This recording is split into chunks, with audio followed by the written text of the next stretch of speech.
So hi everyone, welcome back to my channel NCERT by Ipshita. So आज के इस video में हम कंटिन्यू करने वाले हैं पिछले वीडियो से, जो कि है NCERT class 6 civics chapter 1 understanding diversity.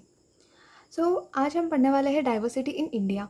So India is a country of many diversity. India एक ऐसी कंट्री है जहाँ पे बहुत सारे डाइवर्सिटीज़ आपको देखने को मिलेंगे।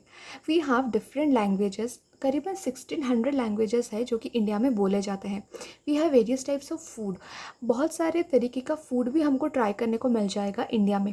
We celebrate different festivals, practice different religions.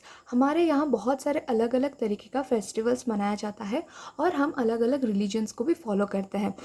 तो हमारे यहाँ अगर आप इंडिया में देखेंगे तो देयर आर 8 मेजर रिलीजियस जो कि इंडिया में फॉलो किए जाते हैं। But actually if we think about it, we do many things that are similar except that we do them in a different way.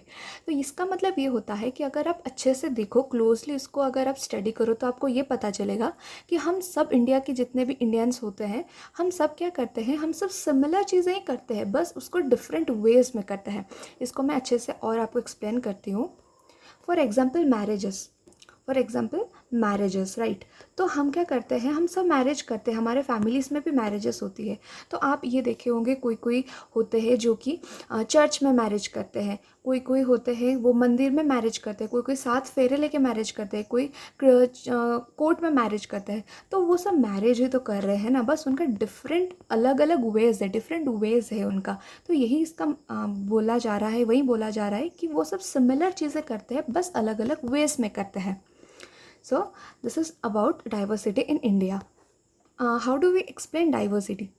तो ये जो डाइवर्सिटी है वो कहाँ से आता है, ये जो कॉन्सेप्ट है उसका, वो कहाँ से जन्म लेता है, कहाँ से आता है? Let's proceed. So, a little more than 200 years ago, or long before the train, aeroplane, bus, or car become a part of our lives, people traveled from one part of the world to another in ships, on horses, on camels, or on foot.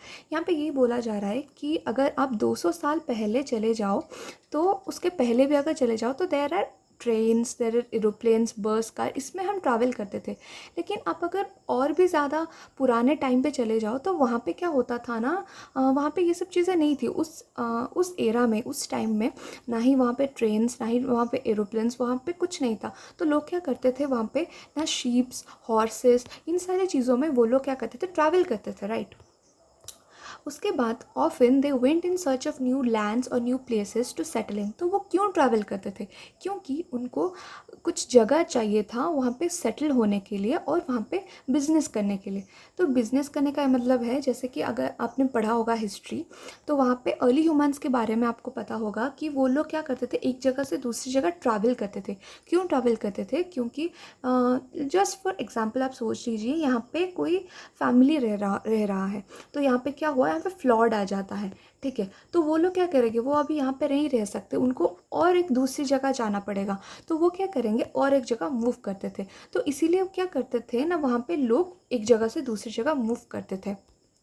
और भी एक reason था, and because it took so long to travel, क्योंकि एक जगह से दूसरी जगह मूव करने के लिए बहुत टाइम लगते थे। तो वो क्या करते थे ना, एक लॉन्ग पीरियड के लिए, कुछ लंबे समय के लिए वो एक जगह पे रुक जाते थे। So many other left their homes. बहुत सारे ऐसे भी लोग हैं जो कि अपने घर को उनको छोड़ना पड़ा, वो जहाँ रह रहे थे उनको उस जगह को छोड़ना पड़ा ड्यू टू फैमाइंस। फैमाइंस का मतलब होता है भुखमरी, खाने की कमी की वजह से मर जाना। मतलब कोई डिजीज़ नहीं होता, मतलब खाना है ही नहीं, चारों तरफ खाना होता ही नहीं है, तो वो सिचुएशन जो आता है उसको फैमाइन बोलते हैं।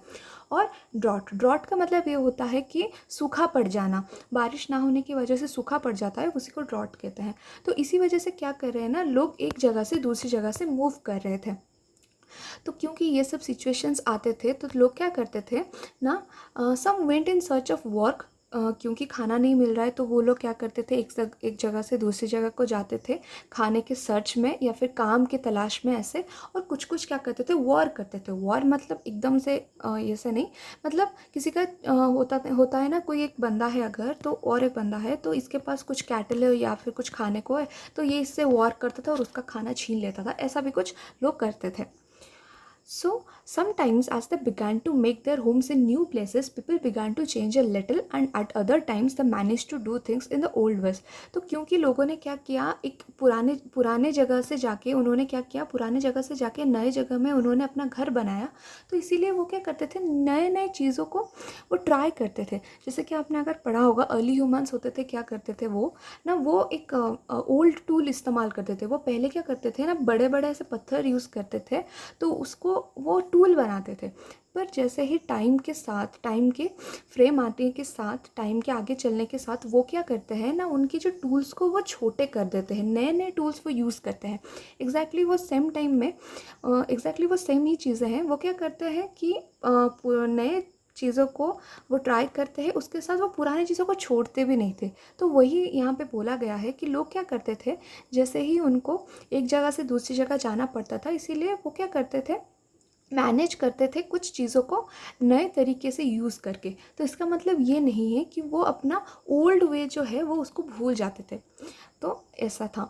तो उसके बाद लिखा गया है, सो देयर लैंग्वेजेस, इसीलिए क्या हुआ, उनका लैंग्वेज, उनका म्यूज़िक, उनका रिलीजन, सो इसमें एक मिक्सचर आने लगा। और ये जो इंटरमिक्सिंग है वो अलग ही एक डाइवर्सिटी लेके आया, जो कि intermixing cultures came something new and different.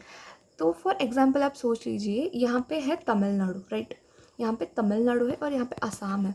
तो आप तमिलनाडु में रहते हो, ठीक है, तो आप क्या करते हो, आप यहाँ पे जाते हो 1 साल के लिए इंटर्नशिप करने के लिए, राइट। तो आप तो साउथ इंडियन हो, अगर आप आसाम जाओगे तो वहाँ पे भी कुछ लोग आपको मिलेंगे जो आपके साथ घूमेंगे, बातें करेंगे, आपको आपके साथ मिक्स होना, आपके साथ मिलना जुलना पसंद करेंगे। तो आप भी उनको उनके बारे में बताओगे, आपके यहाँ के बारे में उनको बताओगे, राइट। ऐसे भी होगा, आप यहाँ से कुछ चीज़ें सीखोगे, आप कुछ नया फूड ट्राई करोगे, आप कुछ उनका आसामी लैंग्वेज सीख सकते हो। तो फिर जब आप रिटर्न करते हो 1 साल बाद, तो यहाँ का चीज़ आप आके यहाँ पे बताओगे।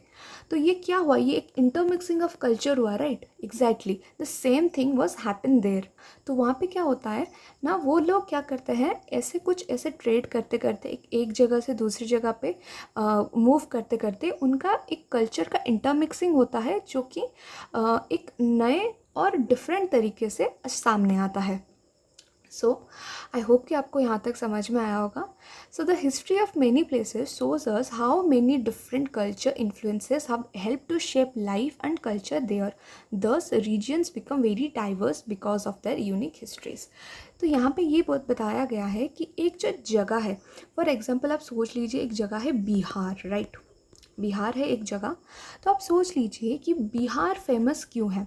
यस, बिहार फेमस है बुद्ध के लिए, लॉर्ड बुद्ध के लिए वो फेमस है। तो क्यों, क्योंकि ये जो लॉर्ड बुद्ध थे वो पहली बार एनलाइटमेंट लिए थे, वो बिहार के बोधगया में लिए थे। तो वहाँ पे उन्होंने कुछ, उनके कुछ डिसिपल्स भी बने वहाँ पे, वो बहुत सारे टाइम बिताए हैं। इसीलिए बिहार के बारे में अगर आप बात करोगे तो वहाँ पे आपको बहुत सारे बुद्धिस्ट कल्चर, बुद्धिस्ट मोनेस्ट्रीज भी देखने को मिलेंगे। तो इसका मतलब ये है, बिहार अगर एक जगह है तो उसकी हिस्ट्री की वजह से वो डिफरेंट है, राइट। तो यही यहाँ पे बोला गया है, the history of many places, बहुत सारे जगह के जो हिस्ट्री है वो हमको डिफरेंट कल्चर दिखाते हैं, क्योंकि वहाँ पे हिस्ट्री ही वैसा रहा गया है। तो ये आपको एक चीज़ें याद रखनी है, अगर एक जगह है, रीजन मतलब अगर एक रीजन है, अगर एक जगह है, तो वहाँ की डाइवर्सिटी में आपको 2 फैक्टर मिलेंगे, उसकी अलग होने के लिए आपको 2 फैक्टर मिलेंगे। एक है हिस्ट्री, जो कि मैंने आपको बताया, हिस्ट्री कैसे एक जगह को अफेक्ट कर सकती है, उसको डिफरेंट बनाने के लिए एक होता है हिस्ट्री, और एक होता है ज्योग्राफिकल एरियाज, जिसके बारे में हम अभी पढ़ेंगे। Similarly, diversity also comes when people adapt their lives to the geographical area in which they live. Okay, for example, जैसे मैं बोलती हूँ राजस्थान, फॉर एग्जाम्पल राजस्थान, ठीक है। राजस्थान में तो आपको मालूम होगा बहुत ही ज़्यादा गर्म होता है, डेजर्ट एरिया होता है। और फॉर एग्जाम्पल आप सोच लीजिए हिमाचल, राइट, हिमाचल प्रदेश। तो हिमाचल में क्या होता है, बहुत ज़्यादा ठंडी होती है, राइट। तो यहाँ पे हम अगर देखें तो आप अगर राजस्थान में देखोगे तो वहाँ पे लोग क्या करते हैं, कॉटन के कपड़े पहनते हैं, वहाँ पे थोड़ी ना ऊल का पहन के कोई घूमेगा। तो हिमाचल में क्या होता है, at the same time Himachal में लोग ठंडा होता है वहाँ पे, तो वहाँ पे लोग क्या करते हैं, ऊल का या फिर कुछ गर्म कपड़े वो पहनते हैं। ऐसा क्यों है? क्योंकि हमको ज्योग्राफिकल एरियाज़ के अंडर, ज्योग्राफिकल फैक्टर के अंदर हमको डिफरेंसेस देखने को मिल रहे हैं। यहाँ पे जो वेजिटेशन होगा, वेजिटेशन का मतलब होता है पेड़ पौधा, तो यहाँ पे जिस तरीके का पेड़ पौधा होगा यहाँ पे उस तरीके का पेड़ पौधा नहीं होगा। यहाँ पे जो वाइल्ड लाइफ देखने को मिलेंगे, वाइल्ड लाइफ का मतलब होता है जीव जंतु जो देखने को मिलते हैं, यहाँ पे वो देखने को नहीं मिलते। तो ये जो डिफरेंसेस हमको देखने को मिला, यहाँ पे एक, तो ये क्यों हुआ? ये क्योंकि ज्योग्राफिकल एरियाज़ की वजह से हुआ। तो होप आपको ये एग्जाम्पल के ज़रिए आपको ये समझ में आया होगा।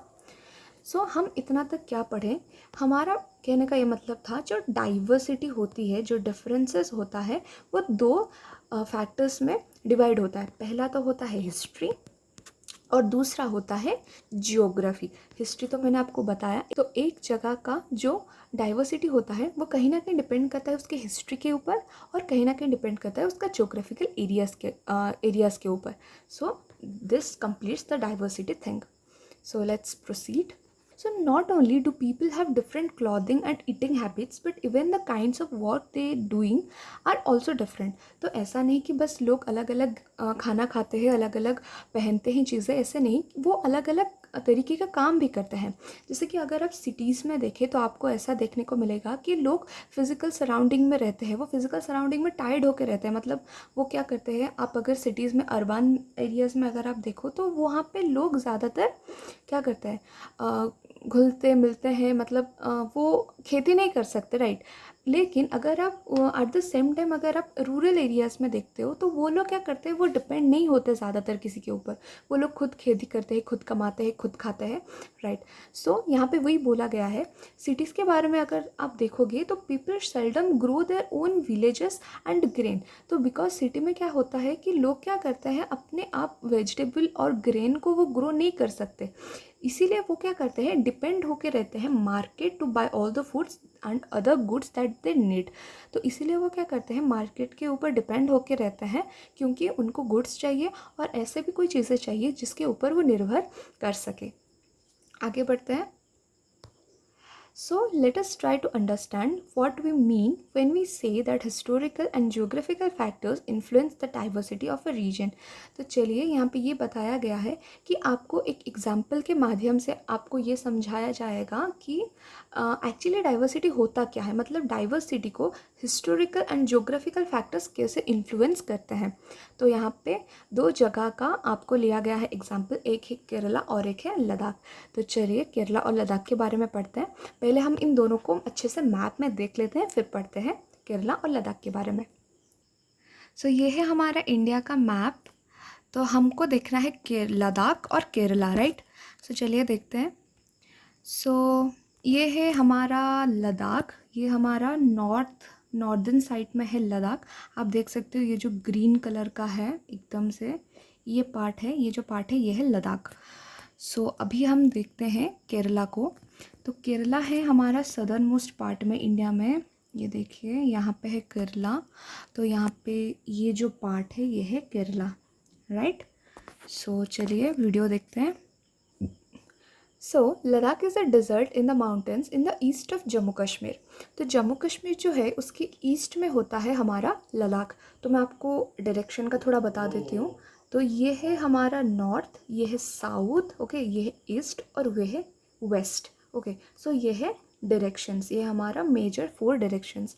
और एक हमारा आता है, ये जो पार्ट है इसको हम बोलेंगे, ये नॉर्थ और ईस्ट के बीच में आता है तो इसको हम बोलेंगे north east, right.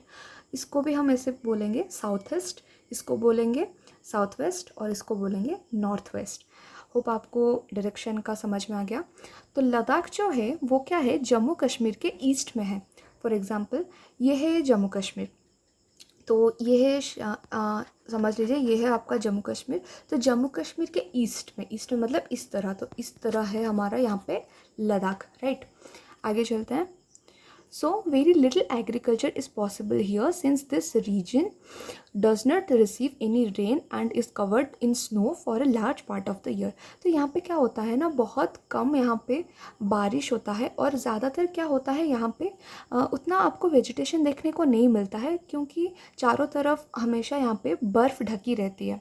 So there are few trees can grow in this region. तो यहाँ पे ये जगह पे क्या होता है ना, बहुत ही कम फ्यू ट्रीज़ ही हैं जो कि यहाँ पे बढ़ पाती है।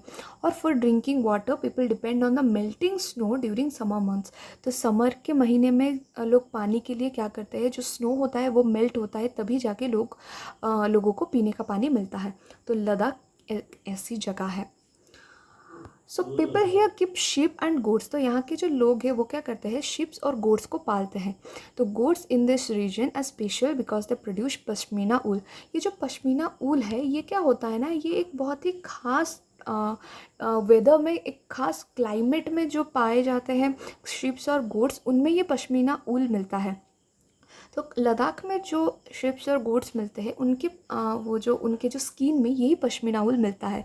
तो फिर क्या होता है, ये जो पश्मीना ऊल होता है वो बहुत ही ज़्यादा कॉस्टली होता है।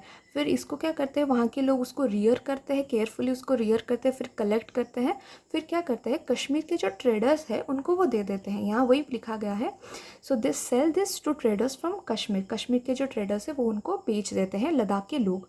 फिर क्या करते हैं, कश्मीर के वो ट्रेडर्स क्या करते हैं, पश्मीना ऊल को लेके जाते हैं और फिर उसको बुनते हैं और फिर वो उसको बेचते हैं। सो द पीपल, यहाँ के जो लोग होते हैं, the people eat milk and meat and milk products like cheese and butter. So each family own some goats, cows and doses.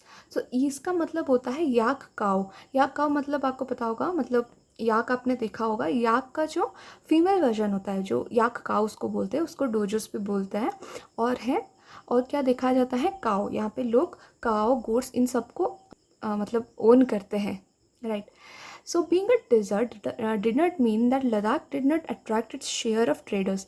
तो आप ये नहीं सोचना कि लद्दाख एक ऐसी जगह है जहाँ पे तो स्नो रहता है, जहाँ पे कुछ खेती नहीं हो सकता, वहाँ पे लोग ज़्यादा एग्रीकल्चर नहीं हो सकता, वहाँ पे तो लोग रियर करते हैं। इसका मतलब ये नहीं कि लद्दाख एक अच्छी जगह नहीं है। लद्दाख बहुत अच्छी जगह है due to its attractive beauties, attractive sceneries, और exactly the traders are very popular here.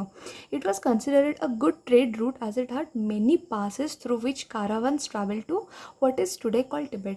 तो यहाँ पे एक पिक्चर दिया गया है, वहाँ पे देखिए, यहाँ पे माउंटेन्स है, राइट। यहाँ पे देखिए ये एक माउंटेन्स है, ये एक माउंटेन्स है। तो यहाँ पे जो रास्ता जाता है इसी को पासेस बोलते हैं, ठीक है। मतलब ऐसे एक ये एक माउंटेन है, ये एक माउंटेन है, बीच में रास्ता चला जाता है, तो इसको हम पासेस बोलते हैं। तो इस पासेस की वजह से बहुत ही ज़्यादा फेमस है लद्दाख। क्या होता है ना, जो ट्रेडर्स होते हैं, जो ट्रेडिंग करते हैं, बिजनेस करते हैं, वो क्या करते हैं, लद्दाख से जाके, ये सोच लीजिए आपका ये हो गया लद्दाख, राइट, ये हो गया लद्दाख सोच लीजिए। और यहाँ पे होता है चाइना, राइट। तो इसके बीच में आता है तिब्बत, जो आज के तिब्बत बोला जाता है जो पार्ट। तो लद्दाख से लेके तिब्बत जो का ये पास है, यहाँ पे ट्रेडर्स जाते हैं और वो ट्रेडिंग करते करते चाइना तक चले जाते हैं। तो ये रूट जो है ये उनको लेके जाता है, ट्रेडर्स लोगों को, दूसरे देशों में। इसीलिए लद्दाख क्या करता है, ट्रेडिंग के लिए बहुत ही ज़्यादा फेमस है। उसके ऊपर यहाँ क्या करता है, यहाँ जो ट्रेडर्स जाते हैं वो कारावान से जाता है। तो आपको पता होगा, कारावान एक ऐसी गाड़ी जैसा होता है, गाड़ी जैसा होता है, और उसके अंदर आपको घर में जैसे आप सामान रखते हो, घर में जैसे आपको रूम्स वगैरह, किचन वगैरह मिलता है, तो इस गाड़ी के अंदर वो होता है, उसी को कारावान्स बोलते हैं। तो ये जो पासेस है लद्दाख से होते हुए जाते हैं, इन सारे पासेस में आपको कारावान्स देखने को मिलेंगे, जिसमें ट्रेडर्स अपने ट्रेडिंग करने के लिए तिब्बत में जाते हैं, वही यहाँ पे बोला गया है। So this caravans carry textiles and spices, raw silk and carpets. तो वो जो ट्रेडर्स है वो क्या लेके जाते हैं, वो टेक्सटाइल्स लेके जाते हैं, स्पाइसेस लेके जाते हैं, सिल्क और कारपेट्स, ये सब बेचने के लिए वो लेके जाते हैं। आगे चलते हैं। So Buddhism reached Tibet via Ladakh. तो लद्दाख से होते हुए ही तिब्बत मैंने आपको अभी दिखाया कहाँ पे है। सो लद्दाख से होते हुए बुद्धिज्म क्या करता है, तिब्बत में गया है। So Ladakh is also called little Tibet. Ladakh को लिटिल तिब्बत भी कहा जाता है, ये थोड़ा इंपॉर्टेंट है, इसको याद रखिएगा। Ladakh is also called little Tibet. So Islam was introduced in this region more than 400 years ago and there is significant Muslim population here. इस्लाम का वो जो रिलीजन है वो इंट्रोड्यूस किया गया था इस जगह पे करीबन 400 साल पहले। तो इसीलिए आपको लद्दाख में बहुत से मुस्लिम पॉपुलेशन भी देखने को मिलेंगे। So Ladakh has a very rich oral tradition of songs and poems. Oral tradition का मतलब होता है जो गाना वाना गाना वो तो यहाँ पे एक बहुत ही अच्छा ट्रेडिशन है।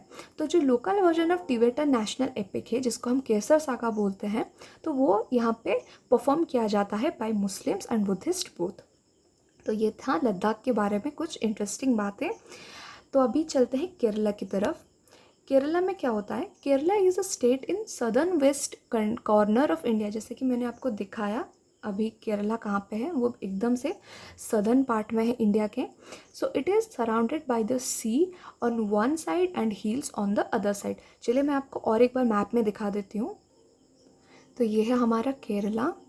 तो जैसे कि आप यहाँ पे अच्छे से देख सकते हो, केरला क्या है ना, एक तरफ उसका है सी, राइट, मतलब केरला के एक तरफ उसको सराउंड किया हुआ है सी, और दूसरी तरफ अगर आप देखोगे केरला में आपको यहाँ पे हिल्स देखने को मिलेंगे जिसको हम वेस्टर्न हिल्स भी बोलते हैं, ठीक है। तो ये था हमारा Kerala. So a number of spices like pepper, cloves and cardamoms are grown on the hills. ये जो हिल्स एरिया है वहाँ पे क्या होता है, पेपर मतलब होता है जो काली मिर्च, वो क्लॉव्स मतलब होता है लौंग, और कार्डामम्स का मतलब होता है इलायची। ये सारी स्पाइसेस जो क्या होती है वो हिल्स एरिया में वहाँ पे ग्रो किए जाते हैं। So it is spices that made this region an attractive place for traders. ये स्पाइसेस ही हैं जो कि केरला को बहुत ही ज़्यादा फेमस बनाते हैं, और ट्रेडर्स जो होते हैं अलग अलग जगह से यहाँ पे ट्रेडिंग करने के लिए, बिजनेस करने के लिए आते हैं। So Jewish and Arab traders were the first to come here. Jewish का मतलब आपने सुना होगा, एक है हमारा रिलीजन जो कि है जुदाइज़म।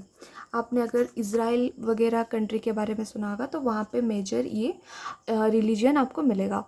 तो अरब होता है, अरब कौन होते हैं, मतलब सऊदी अरबिया अगर आप सुने होंगे, वो जब कंट्रीज़ होते हैं वहाँ से जो ट्रेडर्स आते हैं वहाँ उसी लोगों को हम अरब ट्रेडर्स बोलते हैं। तो वो लोग पहले थे जो केरला में आए थे ट्रेड करने के लिए। उसके बाद the apostle of Christ Saint Thomas is believe to have come here nearly 2000 years ago. ऐसा माना जाता है कि करीबन 2000 साल पहले जो सेंट क्राइस्ट थे, क्राइस्ट मतलब जिन्होंने क्रिश्चियनिटी को चारों तरफ लाया था, क्रिश्चियनिटी को उन्होंने लाया था, उनके जो अपोस्टल थे, मतलब उनके जो डिसिपल थे, उनके जो शिष्य थे सेंट थॉमस, वो केरला में आए थे क्रिश्चियनिटी को लेके, क्रिश्चियनिटी को इंट्रोड्यूस किए थे वो करीबन 2000 साल पहले, ऐसा बिलीव किया जाता है। And he is credited with bringing Christianity to India. Exactly जो मैंने अभी बोला कि वो ही माने जाते हैं कि जिन्होंने इंडिया में क्रिश्चियनिटी को लेके आए हैं। So many Arab traders also came and settle down here. बहुत सारे ऐसे अरब ट्रेडर्स भी आए हैं ट्रेडिंग करने के लिए, फिर वो आहिस्ता आहिस्ता यहाँ पे सेटल हो रहे हैं, हो गए थे। इबन बतूता, ये एक इम्पोर्टेंट चीज़ है, Ibn Battuta who travelled here a little less than 700 years ago wrote a travel walk in which he describe the lives of Muslims. तो एक इबन बतूता बोल के एक ट्रैवल वॉक थे, ट्रैवल वॉक मतलब जो ट्रैवल करते थे, अलग अलग जगह को एक्सप्लोर करते थे, वो मोरक्को से आए थे। तो वो क्या करते थे, वो शायद कुछ 700 ईयर्स पहले वो यहाँ पे आए थे। तो उन्होंने एक अकाउंट लिखा था, ट्रैवल बुक मतलब एक अकाउंट लिखा था जिनमें उन्होंने बताया था कि मुस्लिम्स को डिस्क्राइब किया था, जो मुस्लिम्स उस टाइम में केरला में रहते थे उनके बारे में उन्होंने डिस्क्राइब किया था। और उन्होंने बताया था कि वो मुस्लिम कम्युनिटी जो था वो उस टाइम हाईली रिस्पेक्टेड कम्युनिटी हुआ करता था केरला में। तो ये बात बताया है इब्न बतूता जो कि मोरक्को से आए थे केरला में। तो वास्को डा गामा जो आए थे वो आए थे पोर्तुगल से आए थे। वास्को डा गामा वो शिप से सेल करते हुए आए थे इंडिया में। तो इंडिया में वो केरला आके फर्स्ट टाइम पहुँचे थे। तो वही पहले इंसान थे जो इंडिया में सी रूट लेके आए थे, मतलब सी रूट से वो इंडिया आए थे। So because all of these various historical influences, people in Kerala practice different religions such as Judaism, Islam, Christianity, Hinduism and Buddhism. इतने सारे अलग अलग वेरियस हिस्टोरिकल इन्फ्लुएंसेस होते हुए, हिस्टोरिकल इन्फ्लुएंसेस मतलब आप देख सकते हो केरला में बहुत सारे हिस्ट्री जुड़े हुए हैं, बहुत सारे अलग अलग कंट्री से लोग आए हैं, इसीलिए यहाँ पे आपको जुदाइज़म, इस्लाम, क्रिश्चियनिटी, हिंदुइज़म और बुद्धिज़्म ऐसे बहुत सारे रिलीजन देखने को मिलेंगे। Then the fish nets used here look exactly like the Chinese fishing nets and are called चीना वाला। यहाँ पे कुछ ऐसे देखिए, यहाँ पे पिक्चर्स भी दिए गए हैं। यहाँ पे चाइनीज़ फिशिंग नेट्स यूज़ किए जाते थे, सॉरी अभी भी यूज़ किए जाते हैं, जिसको हम चीना वाला बोलते हैं। ठीक है, ऐसे कुछ फिशिंग नेट्स वहाँ पे दिखते हैं। So even the utensils used for frying is called the चीना चाटी। जो यूटेंसिल्स वो यूज़ करते हैं फ़िश को फ्राई वगैरह करने के लिए, उसको चीना चाटी बोलते हैं। And it is believe that the word Cheen could have come from China. और ऐसे बिलीव किया जाता है ये जो चीना चाटी या फिर चीना वाला जो बोलते हैं, ये जो चीन वर्ड है वो चाइना से लिया गया है। So the fertile land and the climate are suited to growing rice and a majority of people here eat rice, fish and vegetables। तो यहाँ पे आपको बहुत ज़्यादा फर्टाइल लैंड देखने को मिलता है। फर्टाइल लैंड का मतलब ये होता है ना, वो जो ज़मीन जहाँ पे अच्छे से खेती हो सकती है। तो यहाँ का क्लाइमेट भी बहुत यहाँ पे सूटेबल है, किस लिए ना, राइस ग्रो करने के लिए। इसलिए यहाँ पे ज़्यादातर लोग आपको मिलेंगे जो कि राइस खाते हैं, फ़िश और वेजिटेबल्स खाते हैं, राइट। और यहाँ पे एक आप देखिए, एक पिक्चर दिया गया है ओनम फेस्टिवल का। यहाँ पे लिखा भी गया है, तो boat race is an important part of the Onam festival celebrated in Kerala. Kerala में जो ओनम फेस्टिवल होता है वो बहुत ही एक इम्पोर्टेंट पार्ट होता है, जहाँ पे बोट रेस होता है। ये एक पिक्चर आपको दिया गया है। चलिए आगे चलते हैं। सो आपने अभी देखा कि केरला और लद्दाख में बहुत सारे डिफरेंसेस थे। जैसे कि आप उसकी जोग्राफिकल फीचर्स में देखो या फिर हिस्टोरिकल रीजन्स पे देखो, आपको बहुत सारी चीज़ें अलग दिखेंगी और कहीं ना कहीं सिमिलर्स भी दिखेंगी। जैसे कि अगर आप बात करो लद्दाख के बारे में, अगर आप बात करो तो वहाँ पे एग्रीकल्चर बिल्कुल नहीं होता था। लेकिन अब केरला के बारे में अगर बात करो तो वहाँ पे एग्रीकल्चर है, वहाँ पे agriculture is possible.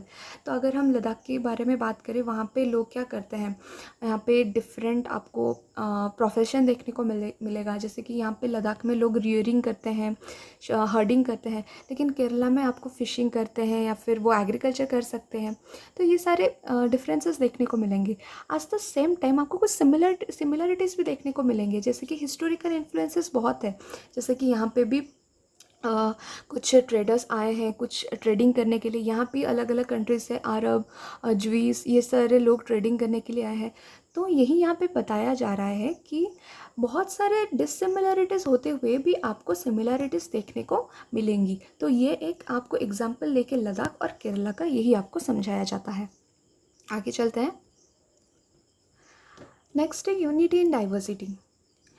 Unity and diversity का मतलब है, इतने सारे डाइवर्सिटीज़ होते हुए भी हमारे अंदर एक बहुत अच्छा यूनिटी है। यूनिटी का मतलब होता है एकता। तो जब इंडिया में कॉलोनियल रूल चल रहा था, कॉलोनियल रूल का मतलब होता है ब्रिटिश रूल जब चल रहा था, तब इंडिया के सारे वुमेन मेन जो अलग अलग कल्चर से, अलग अलग रिलीजियस से, अलग अलग बैकग्राउंड से आते थे, वो एक साथ आए अपोज करने के लिए। तो वो क्या किए, वो तभी क्या थोड़ी ना बोले कि नहीं हम अलग अलग है, हमारा कल्चर हमारा रिलीजन अलग है, नहीं, वो सब साथ में मिलकर लड़े थे। तो इंडिया का जो फ्रीडम मूवमेंट था वो बहुत सारे लोगों ने मिलकर बनाया था। वो अलग अलग डिफरेंट बैकग्राउंड से आते थे, लेकिन उन्होंने एकजुट होकर उसका सामना किया था। सो दे वर्क टुगेदर, वो एक साथ मिलके लड़े थे, एक साथ मिलके जेल गए थे। इवन वो ब्रिटिशर्स को अपोज भी किए थे, उनके अगेंस्ट में एक साथ मिलके लड़े थे। लेकिन ब्रिटिशर्स क्या थे, उन्होंने सोचा था कि वो क्या करेंगे, हमारे लोगों को डिफरेंट कर देंगे, डिवाइड कर देंगे और हमारे ऊपर रूल कर सकते थे। उन्होंने ऐसा सोचा था, उन्होंने ये सोचा था कि वो ये तो सारे लोग अलग अलग डिफरेंट बैकग्राउंड से, डिफरेंट रिलीजन से बिलोंग करता है, तो हम इनको अगर अलग कर दे तो हम इनके ऊपर रूल कर पाएंगे। लेकिन वो गलत थे। वो मतलब ये चीज़ें करने में वो सफल नहीं हुए। But the people showed how they could be different and yet be united in the battle against the British. लेकिन उन लोगों ने, हमारे लोगों ने, हम इंडियंस ने उनको दिखा दिया था कि ब्रिटिशर्स ने जो सोचा था वो गलत है। हमने यूनाइट होके, हमने एकता से लड़के उनको ये दिखा दिया था। तो यहाँ पे एक आपको पोएम दिया गया है, आप पढ़ लोगे अपने बुक में, आप पढ़ सकते हो। तो ये एक पोएम दिया गया है जिसको बताया गया है कि ये जो सॉन्ग है, ये जो पोएम है, वो लिखा गया था जब जालियानवाला बाग मसाकर हुआ था। तो मैं आपको एक स्टोरी बता देती हूँ जालियानवाला बाग मसाकर में।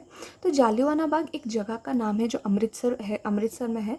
तो वहाँ पे क्या हुआ था, जब भी कॉलोनियल रूल चल रहा था, मतलब ब्रिटिश रूल जब चल रहा था, तो वहाँ पे बहुत सारे लोग मिलके एकदम से ग्रुप हुए थे कि वो एक मोर्चा निकालेंगे, करेंगे, मतलब एक अपोज करेंगे ब्रिटिशर्स को। तो फिर ब्रिटिश तभी के वो जो जनरल थे, उनका कुछ नाम था मुझे याद नहीं, तो वो क्या किए, ओपन फायर किए सबके ऊपर।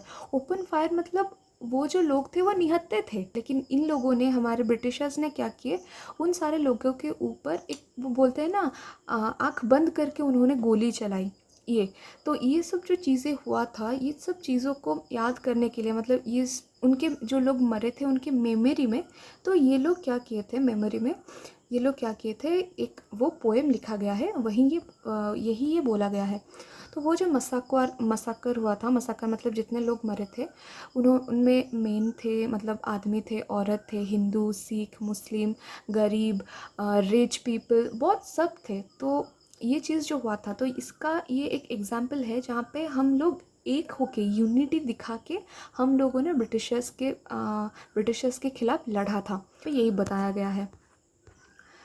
तो यहाँ पे आप देख सकते हो, ये एक पिक्चर है, बहुत ही ज़्यादा अच्छा पिक्चर है जो कि आपके बुक में दिया गया है। ये है जब भी हमारा देश इंडिपेंडेंट हुआ था, जब हमारा देश इंडिपेंडेंट हुआ था तब जवाहरलाल नेहरू ने एक स्पीच दिया था, तो उस दिन का एक पिक्चर है। यहाँ पे आप देख सकते हो, ये है आपके जवाहरलाल नेहरू जी, तो ये यहाँ पे खड़े हैं, तो उन्होंने एक स्पीच दिया था, तो यही आपका ये पिक्चर है। Songs and symbols that emerged during the freedom struggle serve as a constant reminder of our country's rich tradition of respect for diversity. हमारे जितने सारे सॉन्ग्स हैं, जितने सारे सिम्बल्स हैं, सिम्बल्स मतलब हमारा नेशनल एम्बल ले लो या फिर हमारा नेशनल फ्लैग ले लो, ये सब सिम्बल्स हैं, हमारे नेशनल सिम्बल्स हैं। ये हमको ये दिखाते हैं कि हमारे कंट्री में इतने सारे डाइवर्सिटीज़ होते हुए भी हमारे अंदर कितना अच्छा यूनिटी है। अगर आप आपके हमारा ये देखोगे, नेशनल फ्लैग देखोगे, तो आपको 3 कलर्स देखने को मिलेंगे, जैसे कि ऑरेंज, वाइट और हमारा ये होता है ग्रीन। तो इसका बहुत सारे अलग अलग मतलब भी है, जैसे कि आप आपको बोल सकते हैं कि हिंदू, मुस्लिम और क्रिश्चियन, ऐसा भी आप बोल सकते हो, मतलब इसका बहुत अलग अलग मतलब है। तो ये हमारा दर्शाता है यूनिटी, ये यूनिटी दर्शाता है हमको। सो यही यहाँ पे बोला गया है वही चीज़। So do you know the story of the Indian flag? Exactly जो मैंने आपको अभी बोला, it was used as the symbol of the protest against the British by people everywhere. तो तब जब कॉलोनियल रूल चल रहा था, ब्रिटिशर्स जब हमको रूल कर रहे थे, तब उनको अपोज करने के लिए हम क्या करते थे ना, हमारा जो नेशनल फ्लैग है, हम उसी को हमारा सिंबल बना के उनको अपोज करते थे। सो जवाहरलाल नेहरू ने एक बुक लिखा था जिसका नाम है डिस्कवरी ऑफ इंडिया। ये थोड़ा इंपॉर्टेंट है, आप इसको याद रखें। The Discovery of India, in Discovery of India Jawaharlal Nehru ने बोला था कि unity is not something imposed from the outside, but rather it was something deeper and within its fold. Nehru ji ने ये कहा था कि हमारे इंडिया में जो यूनिटी आपको देखने को मिल रहा है, ये ऐसा कुछ चीज़ नहीं है जो कि एक इंसान के ऊपर थोपा गया हो, राइट। मतलब ऐसा नहीं कि आपको ज़बरदस्ती दिया जा रहा है। ये एक ऐसी चीज़ है, यूनिटी हमारे अंदर एक ऐसी चीज़ है जो कि हमारे अंदर पहले से ही है। The widest tolerance of belief and custom was practised and every variety acknowledged and even encouraged. तो हमारे अंदर ये जो चीज़ है, हमको इसको इनकरेज करना चाहिए, हमको इसको एक्नॉलेज करना चाहिए, मतलब समझना चाहिए, और ये बहुत ही ज़्यादा ब्यूटिफुल चीज़ है। ऐसा कुछ लिखा गया था, जवाहरलाल नेहरू अपनी बुक्स में लिखे थे, discovery of India. So it was Nehru who coined the phrase unity in diversity to describe the country. तो वो नेहरू ही थे जिन्होंने एक फ्रेज़ यूज़ किया था, एक टर्म यूज़ किया था, यूनिटी इन डाइवर्सिटी, हमारे कंट्री को डिस्क्राइब करने के लिए। तो ये यहाँ पे बोला गया है। सो यहाँ पे और एक छोटा सा इन्फॉर्मेशन दिया गया है।